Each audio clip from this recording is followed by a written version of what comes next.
तो क्या कर देंगे हम, n is proportional to 1 upon sine की पावर 4 थीटा बाई 2।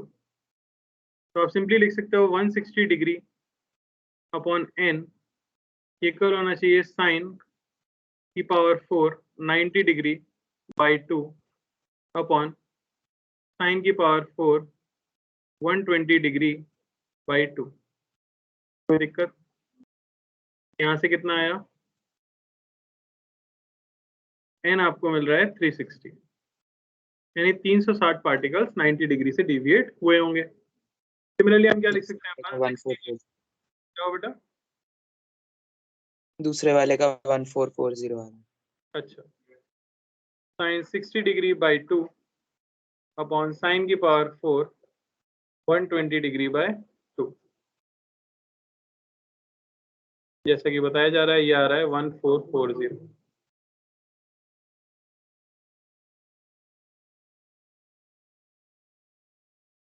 कोई डाउट? No sir.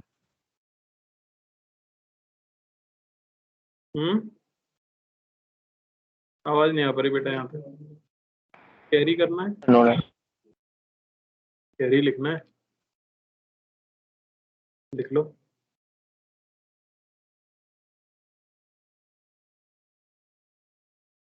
ये ड्रॉबैक, और ऊपर, और ऊपर,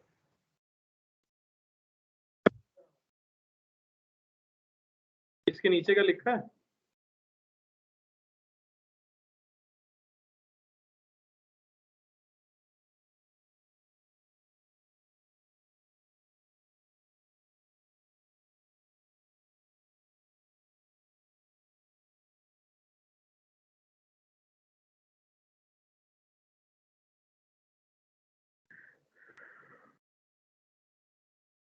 तो इस समस्या का समाधान किसने दिया? बोर। लिख लीजिए, हो गया क्या भाई? बहुत है इतना, लिख लो Bohr's atomic model.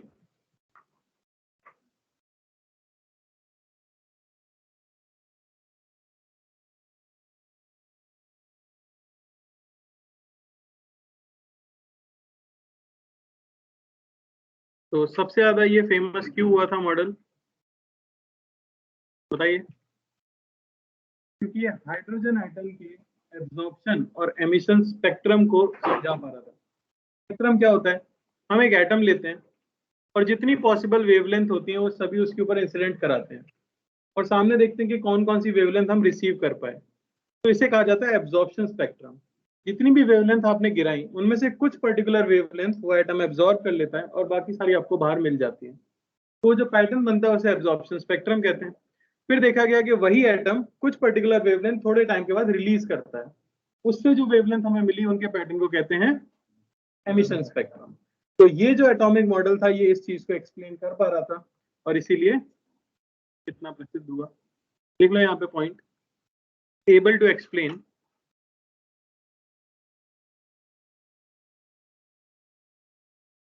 Hydrogen absorption and emission spectrum। एक तो ये चीज थी। दूसरी इंपॉर्टेंट चीज थी जो रदरफोर्ड के एक्सपेरिमेंट्स आपको नहीं पता लग पाई, वो थी स्टेबिलिटी ऑफ ऑर्बिट्स। इलेक्ट्रॉन जिन ऑर्बिट में घूम रहे हैं वो ऑर्बिट स्टेबल क्यों है, इलेक्ट्रॉन क्यों न्यूक्लियस में जाके नहीं गिरता है, ये उनके एक्सपेरिमेंट से समझा नहीं पाए थे, जो कि इन्होंने एक्सप्लेन कर दिया। तो सेकंड पॉइंट क्या है, able to explain, able to explain stability of orbits in which electrons revolve।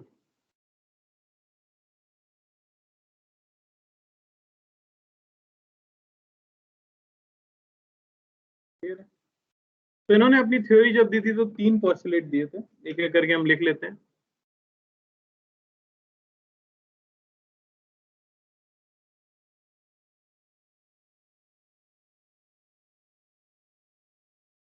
कौन बताएगा पहला?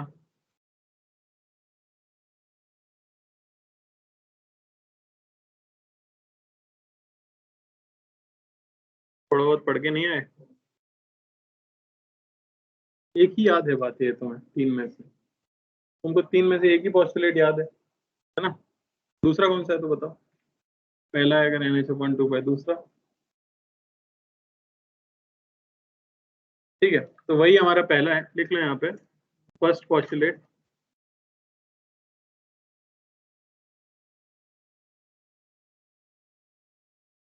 वो है कि electrons revolve around the nucleus, electrons revolve around the nucleus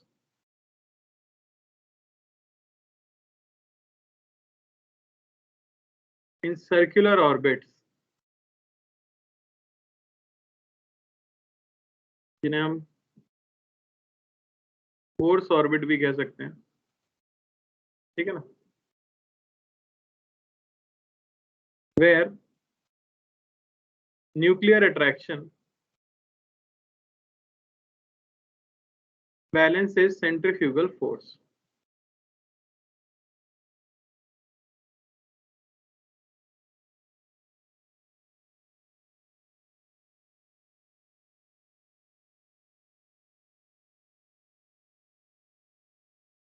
यानी सेंटर पे यहाँ पे अगर न्यूक्लियस है प्लस Ze चार्ज के साथ,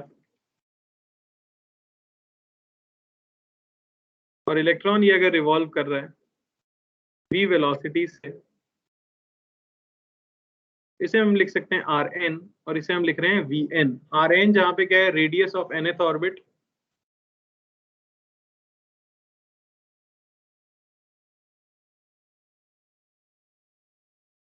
और Vn है velocity of electron in nth orbit.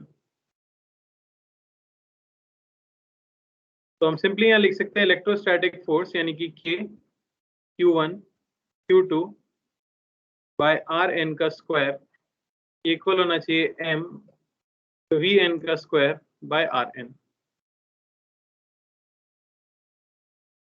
कोई दिक्कत?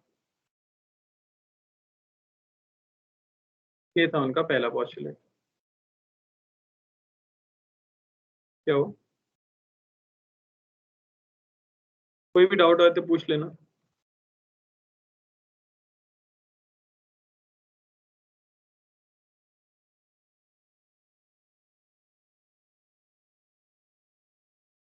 सेकंड पॉस्टुलेट जो कि आप लोग बोल रहे थे, क्या है वो? The angular momentum of electron around the nucleus is quantized. The angular momentum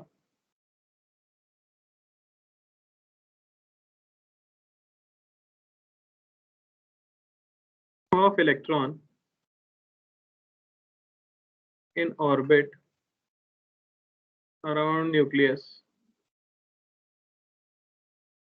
is quantized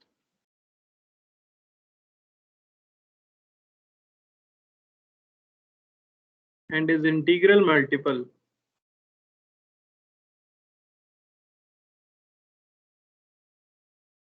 of h/2 pi। समझ आया? यानी अगर nth ऑर्बिट की बात की जाए, ये अगर v वेलोसिटी से चल रहा है, ये रेडियस r है, तो हम कह सकते हैं कि जो एंगुलर मोमेंटम होगा वो हो जाता है NH/2 pi, या इसी को लिखा जाता है NH बार।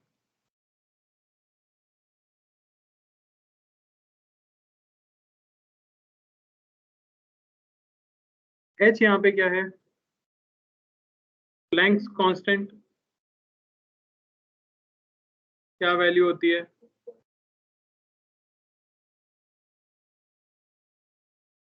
Joule second.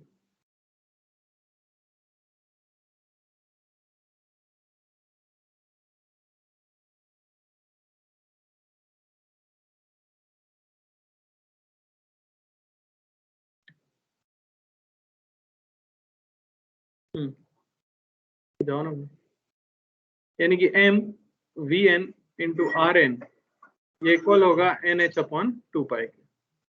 ये है इक्वेशन नंबर 2। mv आर होगा ना, ये हो गया मोमेंटम, एंगुलर डिस्टेंस rn, ये होना चाहिए nh/2 पाई। कोई दिक्कत? क्या यहाँ से हम कुछ निकाल सकते हैं? v और r में हमें रिलेशन मिल चुकी है। पहली इक्वेशन जो थी वो थी हमारे पास k z² बाय rn का स्क्वायर, ये होना चाहिए था m vn² bye rn। Put करो जरा, rn की वैल्यू क्या आ जाएगी? यहाँ से मिल जाएगा k z² rn का स्क्वायर, ये क्या होना चाहिए m bye rn into vn² को क्या रख सकते हैं n² h² by 4 pi square into m² rn का स्क्वायर, ये कट गया और आपको rn की वैल्यू मिली कितनी, m h² mm कट गया,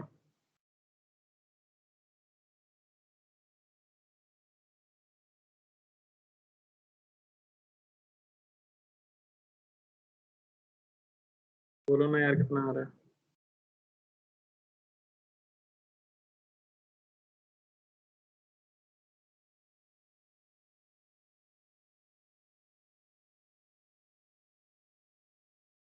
मत, ये आ रहा है? तो ये आ गई रेडियस ऑफ nth ऑर्बिट।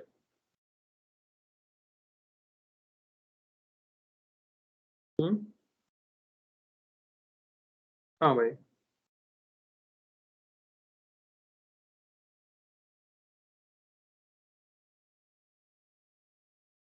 सारे कांस्टेंट की जब वैल्यू पुट की गई तो ये आपको मिला 0.529 n² बाय z एंगस्ट्रॉम।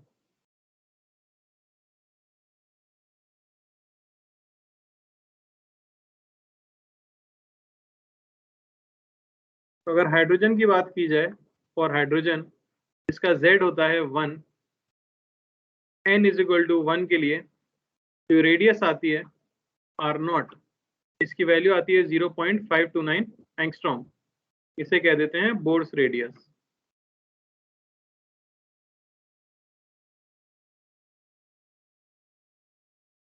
यानी कि हाइड्रोजन के ग्राउंड स्टेट या n = 1 की जो रेडियस है वो कितनी है,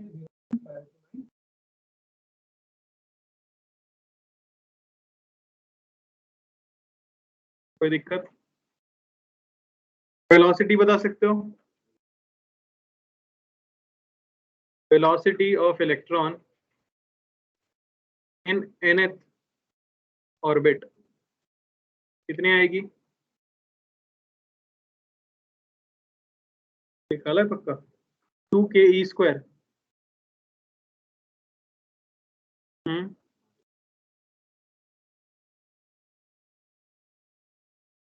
ये आती है 2.18 इंटू 10⁻⁶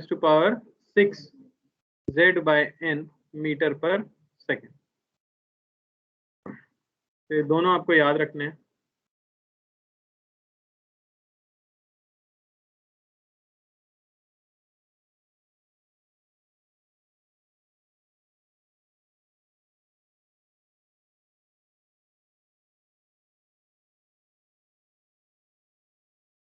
कोई दिक्कत?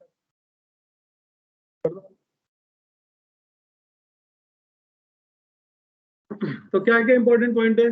पहला पॉइंट तो यही है कि सर्कुलर पाथ में घूमते हैं। दूसरा इंपॉर्टेंट पॉइंट है कि एंगुलर मोमेंटम हमेशा इंटीग्रल मल्टीपल होता है h/2 पाएगा, और इसकी हेल्प से हम निकाल सकते हैं रेडियस और वेलोसिटी। कोई दिक्कत? चले थर्ड पोस्टुलेट की ओर। Yes sir. Third postulate, electron transition कर सकता है ऑर्बिट्स में। इलेक्ट्रॉन ट्रांजिशन कर सकता है ऑर्बिट्स में, हायर टू लोअर ऑर्बिट में। अभी तक इन्होंने ये एक्सप्लेन नहीं किया कि ये सब तो उन्होंने भी बता दिया था, कुछ डिफरेंस क्या है अभी तक? क्या डिफरेंस है रदरफोर्ड के मॉडल और बोर के मॉडल में अभी तक? एक तो ये कि एंगुलर मोमेंटम क्वांटाइज्ड है, दूसरी चीज अभी तक ये इन्होंने एक्सप्लेन नहीं किया कि स्पाइरल पाथ क्यों नहीं होगा, क्योंकि अभी भी तो पार्टिकल क्या है, एक्सेलरेटेड है। तो तीसरा postulate Energy of object is electron revolves around the nucleus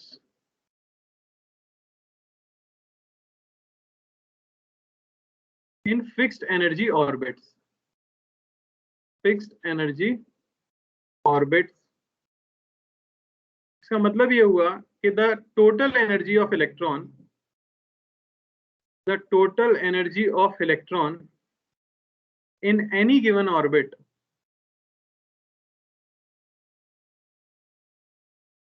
is constant.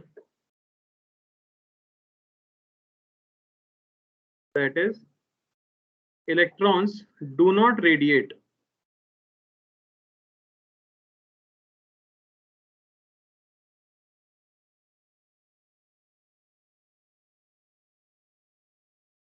any energy in these orbits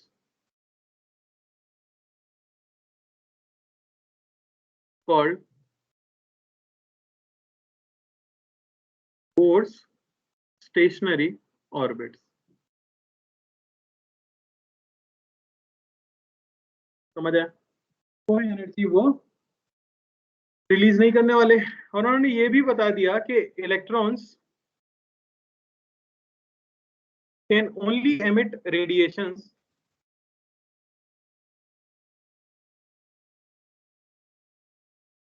while changing state.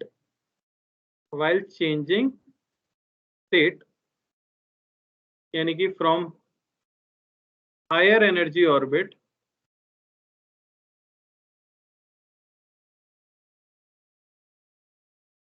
to lower energy orbit.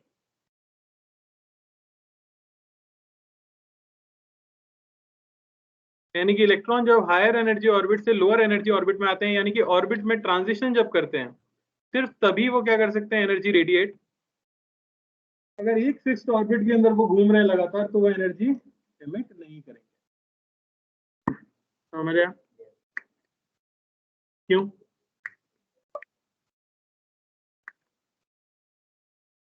बोलो। ये नहीं बताया और दुनिया ने मान लिया। ऐसा हो सकता है कि उन्होंने ये नहीं बताया होगा ऐसा क्यों होगा और दुनिया मान लेगी बस, मतलब सिर्फ अपनी ऑर्बिट का नाम बोर ऑर्बिट रख देने से और ये बोल देने से कि हमारी ऑर्बिट स्पेशल है, इसमें एनर्जी लूज नहीं होती, और मैक्सवेल कहेगा हाँ ठीक है, मैंने तो बोर ऑर्बिट के लिए नहीं बताया था, जनरल बताया था। हाँ, क्या कारण है? ऐसा कैसे हो सकता है? सदियों से तुम एटॉमिक तो तुमको यही नहीं पता?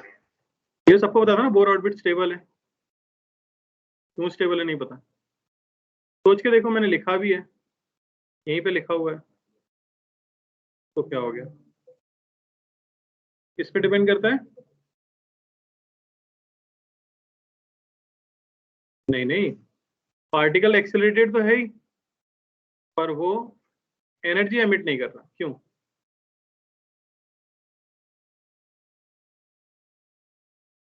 देखो, सिर्फ बोर ऑर्बिट भी नाम हो सकता था, पर इनको बोला गया स्टेशनरी ऑर्बिट। क्यों बोला गया?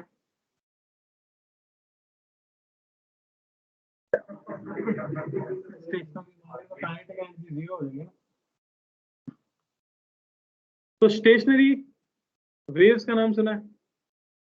स्टैंडिंग वेव्स, तो वही है यहाँ पे। इलेक्ट्रॉन क्या है? एक पार्टिकल है, ये सभी को पता है, सभी पार्टिकल मान के चलते हैं, लेकिन हर पार्टिकल का एक वेव नेचर भी होता है। जैसे कि हम देख सकते हैं कि इलेक्ट्रॉन की स्पीड काफी ज्यादा है, 10⁶, तो इतनी हाई स्पीड पे इलेक्ट्रॉन वेव की तरह भी बिहेव कर सकता है। आपने दो तरह की वेव पढ़ी है, स्टैंडिंग वेव्स और प्रोग्रेसिव वेव्स। प्रोग्रेसिव वेव में एनर्जी एक पॉइंट से दूसरे पॉइंट में फ्लो होती है, पर स्टैंडिंग वेव दो पॉइंट के बीच में लगातार ऑसिलेट करती रहती हैं और उनके एनर्जी फिक्स्ड रहती है। नोड्स के अक्रॉस एनर्जी का ट्रांसफर नहीं हो पाता। कुछ कुछ याद आ रहा होगा स्टैंडिंग वेव्स में? yes sir. एक लोब की एनर्जी क्या रहती है? फिक्स्ड रहती है। उन्होंने यहाँ पे कहा कि इलेक्ट्रॉन्स जो है वो स्टैंडिंग वेव फॉर्म करते हैं। स्टैंडिंग वेव होने की वजह से उनकी एनर्जी डिसिपेट नहीं होगी। तो ये लॉजिक था, इस वजह से माना गया, सिर्फ बोल देने से नहीं माना गया। लिख लो यहाँ पे रीजन क्या है।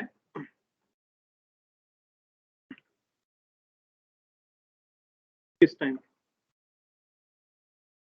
तो यार रीजन तो पता होना चाहिए ना, तुमने पूछा भी नहीं, बात ये है। तुम्हें पूछना तो चाहिए था क्यों पर स्टेबल है, ये तो बताओ। आपको पता है मेन डिफरेंस रदरफोर्ड के मॉडल और बोर के मॉडल में यही है कि इसमें एनर्जी एमिट नहीं हो रही, स्पाइरल पाथ नहीं हो रहा। क्यों नहीं हो रहा? क्योंकि बोर ऑर्बिट है। और तुम संतुष्ट हो? अगर दुनिया के वैज्ञानिक तुम्हारी तरह होते तो आज तक प्लम पुडिंग खा रहे होते, समझ रहे हो? तो ठीक है, होगा तो होगा भाई, क्या फर्क पड़ रहा है। देख लो यहाँ पे, in Bohr's orbit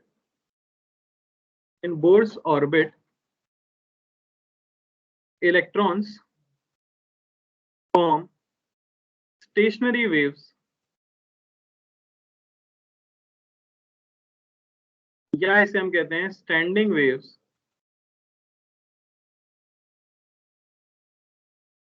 so the total energy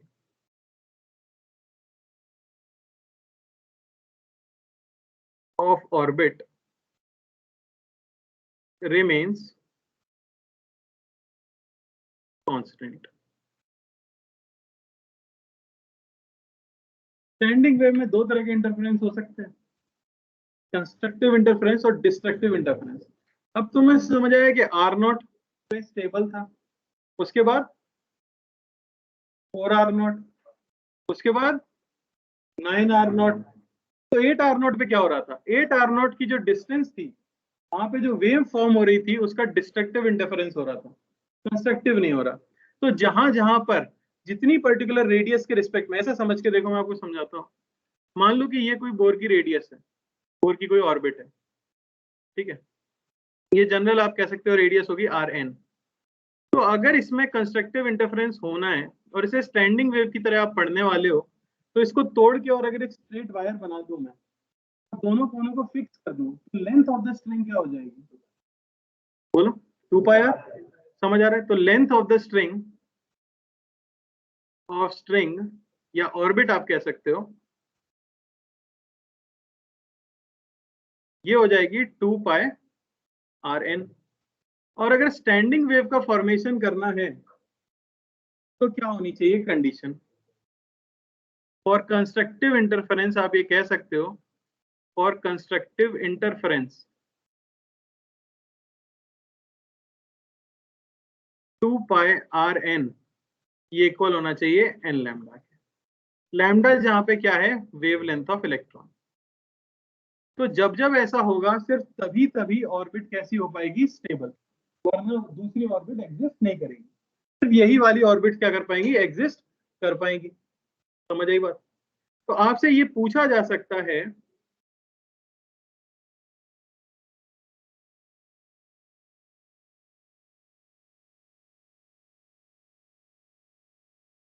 ध्यान से देखना,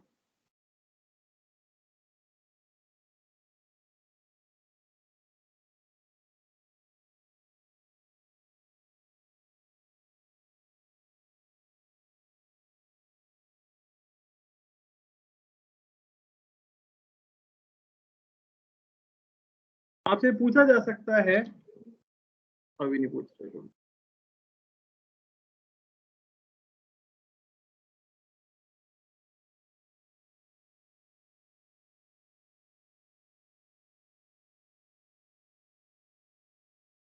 ये कौन सी बोर की ऑर्बिट है? सर क्या ला रहे हो, सुन भी नहीं रहे हो, कौन सी है बताओ? सवाल ही तो था जिसपे तुमने ऐसे कर दिया। हाँ हाँ, पूछा तो जा सकता है, पूछा जा सकता है, नहीं पूछ रहा हूँ मैं कि कौन सी बोर की ऑर्बिट है।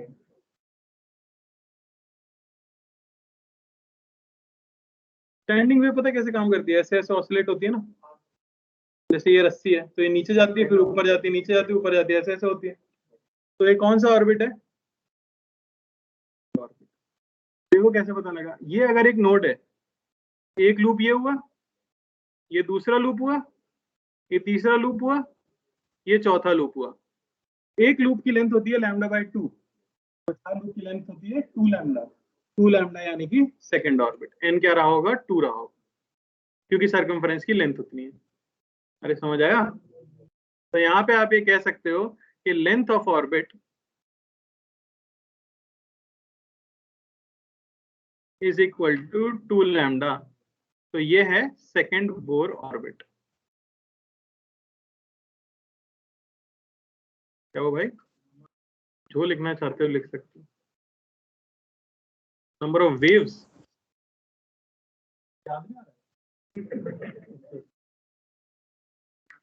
सर कुछ था क्या? सर आपको याद आ रहा है ऐसा कुछ? जितने वेव्स दिखे उतना ऑर्बिट। वेव तो एक ही है बेटा। सर हाँ भाई, सर ये वाला समझ में नहीं आया। ऑब्वियसली नहीं समझ आया होगा, थोड़ी सी पहली बार कोई दिमाग वाली चीज आई है। इससे पहले तो जो चीज है वो तुम 8वीं कक्षा से पढ़ते चले आ रहे हो, है ना? तो बात यही है कि कंस्ट्रक्टिव इंटरफेरेंस होने के लिए लेंथ ऑफ ऑर्बिट ये होनी चाहिए एन लैम्डा। भाई ये समझ आया? यस इसमें सर। कितने लूप में काउंट कर सकते हो? लूप लूप यस कितने सर। हैं? यस कितने हैं? 2। 2 हैं। काउंटिंग सीखो पहले, है ना? 4 है मालिक। ये होता है एक लूप। तो आधा मैंने ऐसे शो किया है रेड से और आधा शो किया है ग्रीन से। ये एक लूप हो गया भाई। यस एक सर। लूप ये हो गया, यस एक ये हो गया और एक ये हो गया। एक लूप की लेंथ होती है लैम्डा बाई 2, तो 4 लूप की लेंथ कितनी है? 2 लैम्बडा। 2 लैम्डा लैम्डा एन बराबर 2। ओके समझ सर। आया? Yes sir. तो ये ऑर्बिट एग्जिस्ट करेगी। क्या भाई? क्यों नहीं हो रहा है? सर्कुलर छोड़ने मतलब क्यों नहीं है सर्कुलर बात? सर्कल में ही तो बनाया है, दिख नहीं रहा कि सर्कल है? ऑर्बिट को तोड़ के सही में सीधा कर दिया तुमने? समझाने का तरीका था। और अब तुम ये कहोगे कि फर्स्ट और सेकंड पोस्टुलेट तो पार्टिकल नेचर के लिए दिया गया है ना, उसमें तो इलेक्ट्रॉन को एक पॉइंट मानते हैं हम, पर यहाँ एक्सप्लेन करने के लिए वेव माना गया। तो दोनों पार्टिकल तो माने ही जाते, दोनों नेचर तो माने ही जाते हैं हर पार्टिकल के। अब उनको एक्सप्लेन तो करना था ना, पार्टिकल के पॉइंट ऑफ व्यू से एक्सप्लेन हो ही नहीं पाएगा कभी भी। तो यही एक तरीका था।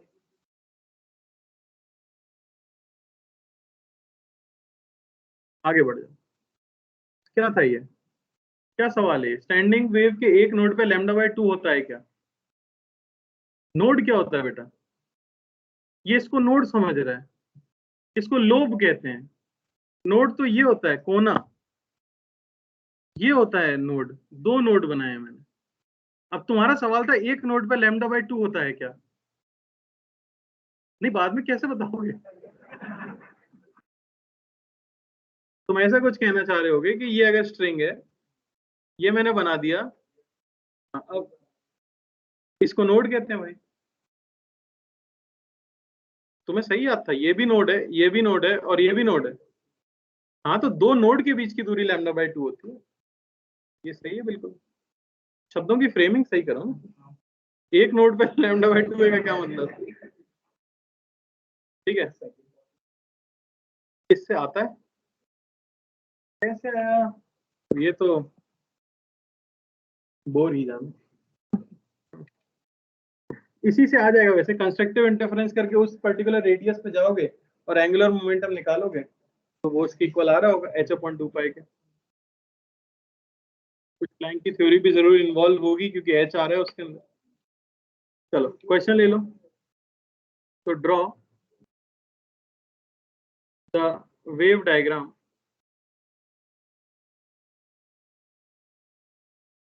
For third Bohr's orbit. बहुत ही ज्यादा पॉसिबल क्वेश्चन है ये। लिख देंगे कि फोर्थ बोर ऑर्बिट के लिए कौन सा ऑप्शन सही है और 4 डायग्राम बना के दे देंगे।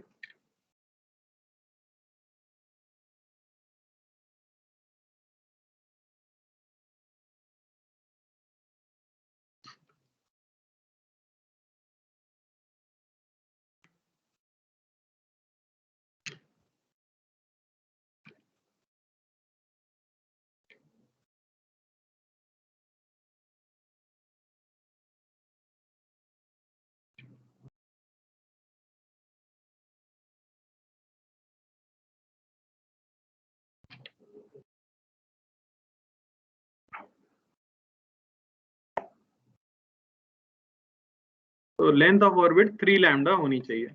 3 लैम्डा यानी कितने लोब बनने चाहिए? 6। 6।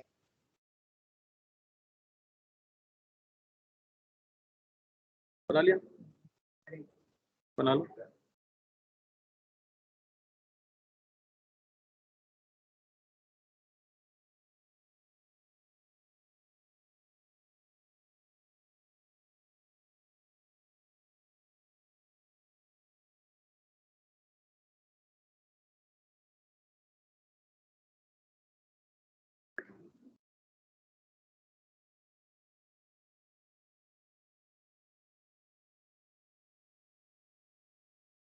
बताओ, क्लियर? एक सवाल तो पता लगा जो तुम एग्जाम में नहीं कर पाते, है ना?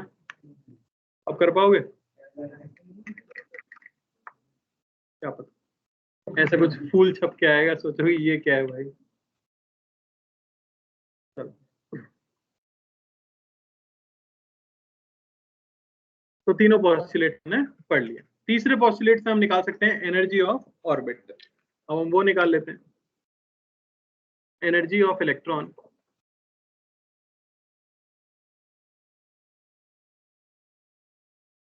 इन बोर्स ऑर्बिट।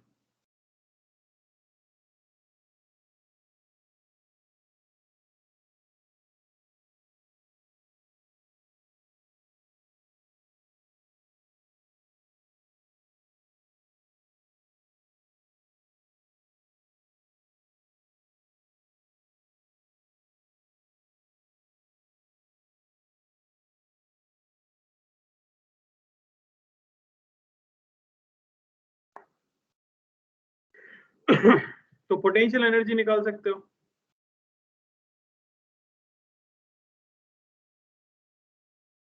U क्या हो जाएगी? K Q1 Q2 by Rn। समझ आया?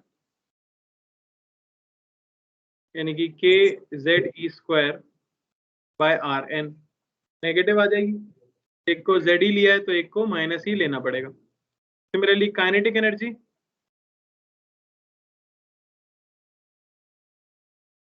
K ये हो जाएगी हाफ mvn का स्क्वायर।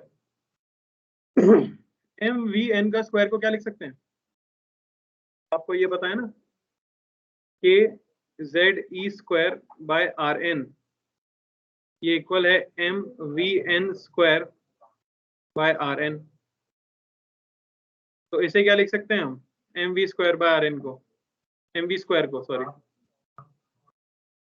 तो ये आ जाएगा half K ZE square by Rn।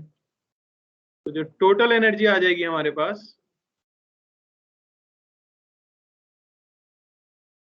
हो जाएगी K प्लस U यानी minus K ZE square by Rn plus K ZE square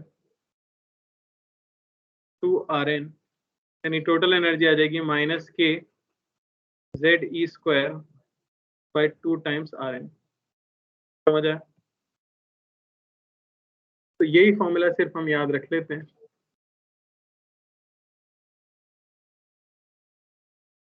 यहाँ से आप क्लियरली ये भी देख सकते हो कि जो काइनेटिक एनर्जी है उसका मैग्नीट्यूड ये इक्वल है मैग्नीट्यूड ऑफ पोटेंशियल एनर्जी का हाफ, है ना? और ये इक्वल है टोटल एनर्जी के मैग्नीट्यूड के।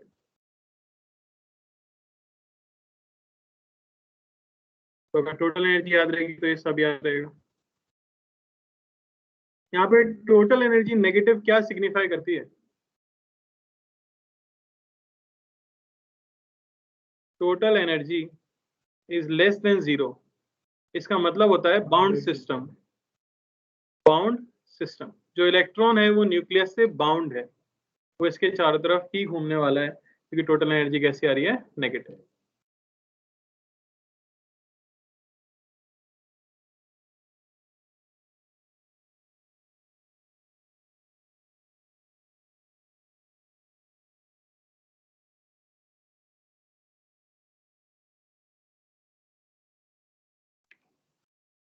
क्लियर हुआ? तो अगर इसकी वैल्यू निकाली जाए तो क्या आ जाएगी? सॉल्व करो, कितनी आती है? वो आएगी -13.6 Z²/n² इलेक्ट्रॉन वोल्ट। तो सब कुछ हम डील करेंगे किसमें? Electron volt.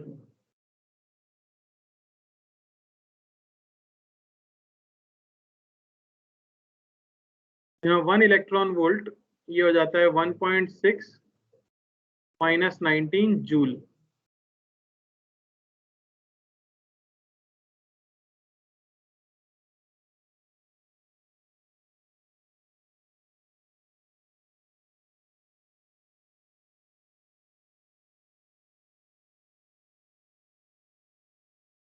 एक और तरीका होता है टोटल एनर्जी को लिखने का, वो होता है -RCH Z²/n²।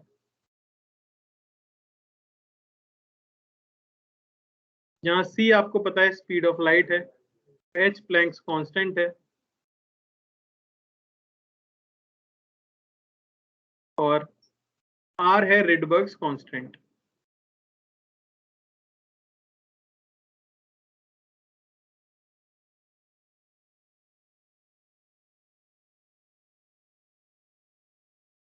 तो ये आती है 1.09 इंटू 10⁻⁷ मीटर इनवर्स, या नियरली हम ले लेते हैं 10⁻⁷ मीटर इनवर्स।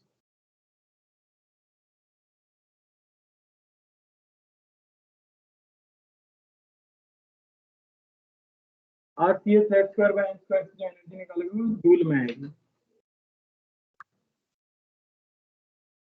कोई दिक्कत?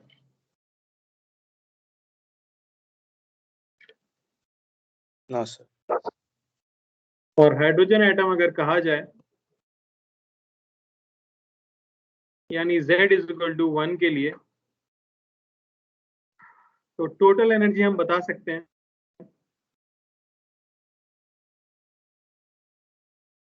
n = 1 के अंदर ये कितनी हो जाएगी? -13.6 इलेक्ट्रॉन वोल्ट। ये स्टैंडर्ड है तो नहीं याद रखना होता है। -3.4 इलेक्ट्रॉन वोल्ट, -1.51 इलेक्ट्रॉन वोल्ट, 0.54। समझ रहा? 0.54 आता है, 0.85।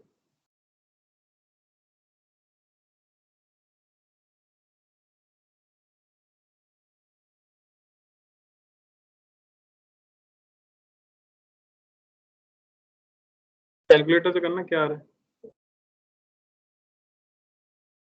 0.85।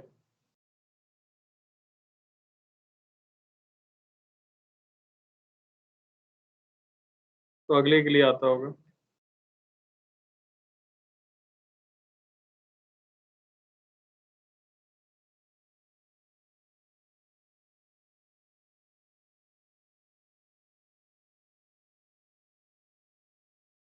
बेटा एक बार में एक ही चीज हो पाएगी, या तो ऊपर या नीचे।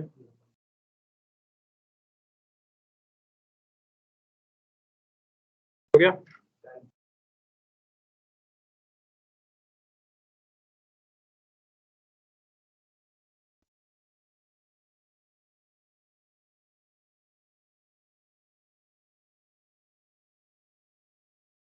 इसे क्या नाम कहते हैं सबसे नीचे वाले को? Ground state. ये कहलाता है फर्स्ट एक्साइटेड स्टेट।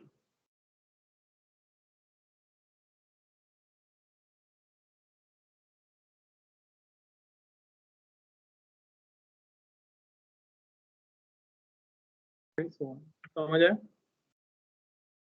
तो इस तरह से हम टोटल एनर्जी लिख सकते हैं किसी भी ऑर्बिट के अंदर। हाइड्रोजन के लिए भी लिख सकते हैं और किसी और के लिए भी लिख सकते हैं। समझ आया? आगे लिखो absorption spectrum of hydrogen.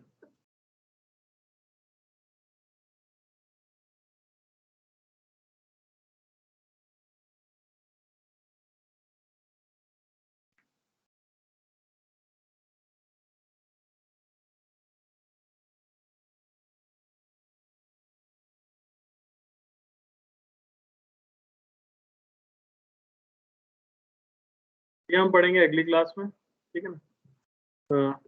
Homework कर लेना जो दिया है ध्यान से।